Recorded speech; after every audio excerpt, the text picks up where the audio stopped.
Do you feel tired, sad, or hopeless all the time? And you feel like nothing good in the world is happening to you? Or like nothing you do makes a difference and it would be better if you just did not exist? People may say you're just having an internal crisis and that it's all just in your head. But these are actually some of the signs that point to depression. What Because is you're depression? dead already. What do you think people with depression go Your through? heart is cold. Depression is a common yet serious mental illness That's that why everyone you should know about. Take note, feeling depressed is very different from actually being diagnosed with depression. Okay, it's a mood disorder characterized by specific symptoms, and to be diagnosed, for someone to be diagnosed as clinically depressed, the symptoms should last for at least 2 weeks. The most common are lack of energy, yung parang kulang lang, parang walang motivation, to put it simply. Like as simple as getting up in the morning, no, to go about the daily function. Halimbawa kung student, going to school, if it's an adult, working, no?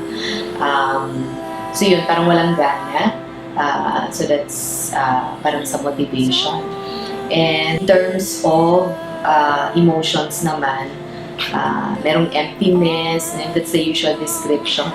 Emptiness, hopelessness, cynicism, no? Nothing good's gonna happen today Yun yung mga talaga, depression na talaga yan. What else? Lack of interest in daily activities, no? Like, yun nga, for example, going to school, studying, working, being with friends. You wanna go eat lunch with me? No, it's fine. Okay. Parang these normal activities don't give parang pleasure or don't make sense anymore to the person. Uy, Mari, anong ganap sa'yo? Yun, yung sadness, it's not just the ordinary blues, no? Na minsan parang it hits us, we're sad for a while, tapos mamaya okay na tayo. Hindi ganun. Persistent yung sadness. So, it can last for months. Like, they're generally more fatigued than usual. They don't eat as much. They have these significant changes in their behavior, like how they act with people, how they act with just, themselves and stuff. They sleep a lot more. I think, that's something. They're less productive. They don't eat as much as they used to. They don't enjoy some activities that they used to enjoy, and they're basically withdrawn from everyone else. It isn't clear as to how depression originated, but some perspectives can explain this. The humanistic perspective could explain depression as a result of their real self and ideal self not lining up with each other. I can't describe it. It's just something that takes over me, and we named it Sasha because it's like two different people for me. And I love performing, but I think I'm a little boring in real life. You're not and boring. if people saw that, they'd be like, okay, why did I pay my money to see this show? On the other hand, the biopsychological perspective would explain depression as the result of having too little serotonin, a neurotransmitter involved in mood, sleep, and appetite. The psychodynamic perspective could also explain depression as a result of having traumatic childhood experiences and until now not having been able to fully recuperate from them. We can never really tell if certain people have depression or not. However, a few signs like isolation, weight loss or gain, and the lack of drive are a few ways to identify these people. If anyone you know shows these signs, it would be a good idea to approach them first in a gentle manner. Try to talk to them about how they are feeling and what makes them feel this way. Don't get discouraged if they don't say a lot, but appreciate that they trust you enough to tell you these things. If they choose not to talk about it, do not pry. Maybe they're just not ready to bring it into conversation.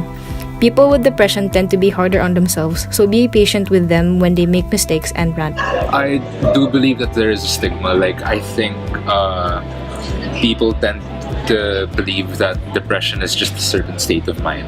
Like, I'm feeling really sad, so I can say that I'm depressed. Or when you see someone who's depressed, you tend to think that they're just being sad for the sake of being sad.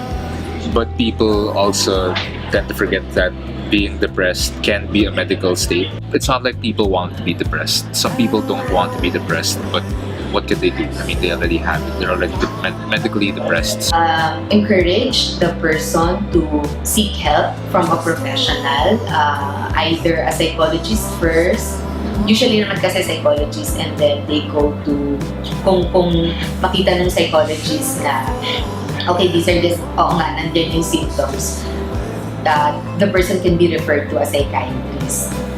Kasi only the psychiatrist can diagnose if a person has depression. Yung psychologist can just help detect the symptoms and makita kung depression level na ba ito or hindi, ano lang to, yung typical blues lang, no? May specific na nangyari. Seek help from a professional rather than diagnosing yourself, no? Googling, and then, kasi our tendency, pag nakikita natin yung symptoms, oo, ganyan ako, ganito ako, ganyan yung experience ko. Kahit na, in our experience, in terms of time or yung period, no, hindi naman siya nami-meet, no? Na-experience mo lang once or twice, no? Oo, ganyan ako, no? Ganyan yung experience ko. So, malaki yung tendency for misdiagnosis. I think being aware of the situation is like the first and the easiest step that people can do. Being aware of what it is, how we can deal with the situation, and how we can perceive it not as a problem but as something that we as people should be aware of and ready to extend a helping hand. I think people should educate themselves more, learn more about the problem, and then I think society should also try to be a bit more open-minded so that discrimination against these types of people won't be as much. Yung depression and you're diagnosed, naniniwala kasi ko minsan may mga cases na hindi lang medication kailangan. May mga cases, pero naniniwala ako medication has to go hand in hand with therapy. Exercise, no? The physical activity kasi activates certain neurons, no, in the brain that can help improve the mood, no? Overall, people with depression needs to feel loved, especially because they may see themselves as unworthy. Remind them of their accomplishments, even the little ones. This may boost their morale and be a good opportunity to bring up their mood.